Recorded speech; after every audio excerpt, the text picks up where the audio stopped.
Short life sketch of Brother Artemides Zati. Early life. Artemides Zati was born in Boreto, Reggio Emilia in Italy on 12 October 1880 to Luigi Zati and Albina Vecchi. He had several siblings, 3 brothers and 4 sisters. From his early childhood, he was accustomed to work and sacrifice. Already by the time he was 9, he was earning money as a hired hand. In 1897, when Artemides was 17 years old, his family emigrated from Reggio Emilia to join Artemides' uncle, who had a good job in Bahia Blanca, Argentina.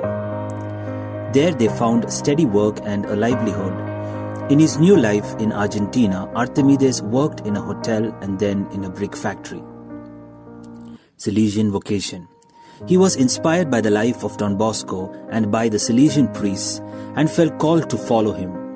In 1900, when he was 19, the Salesians accepted him as a student for priesthood.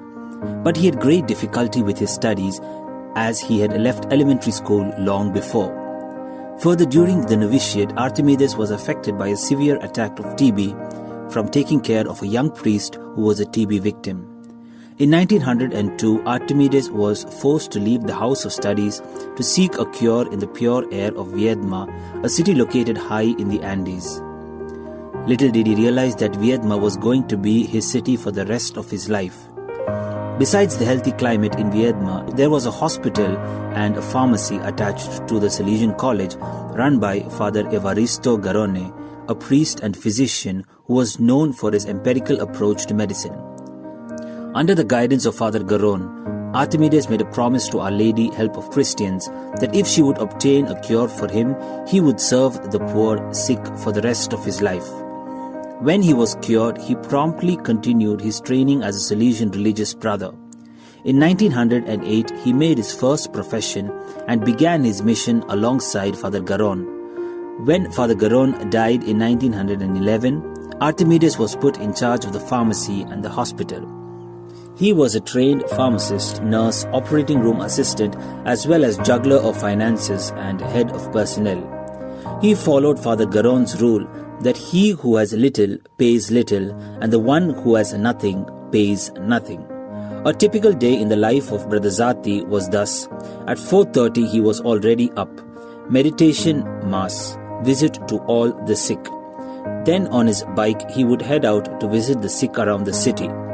After lunch, he would play an enthusiastic game of bocce with those who were recovering.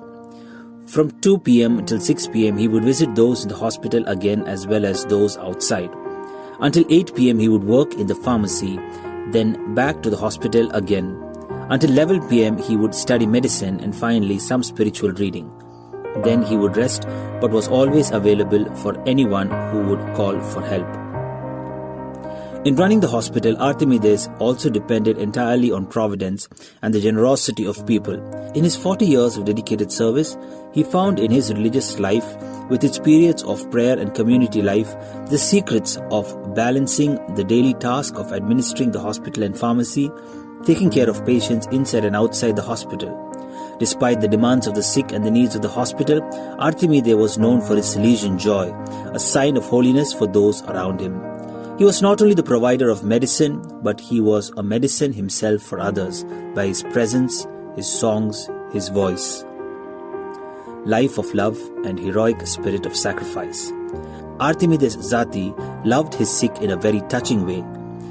He saw Jesus himself in them, so much so that when he asked the sisters for a dress for a new boy who had just arrived, he would say, "Sister, do you have a dress for a 12-year-old Jesus?"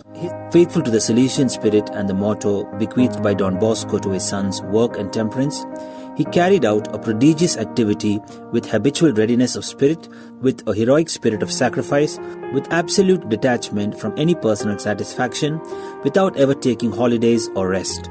He was a man very easy to deal with a great source of sympathy that he manifested, who gladly spent time talking to simple people.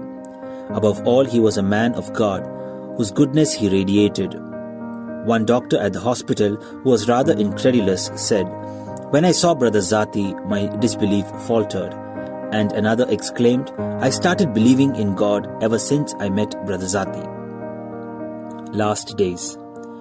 In July 1950, after falling off a ladder that he was climbing to get onto the roof to fix a leaky water tank, Archimedes was forced to take a period of rest and recovery. After a few months, the doctor diagnosed his livid skin color as a serious cancer of the liver. However, he continued to carry out his mission for another year until, after heroically accepting his suffering, he passed away on 15th March 1951 in full consciousness, surrounded by the affection and gratitude of an entire population. Blessed Archimedes Zati lived what St. John Bosco said to the first Salesians leaving for America. Take special care of the sick, the children, the elderly, the poor, and you will receive God's blessings and respect of those around you.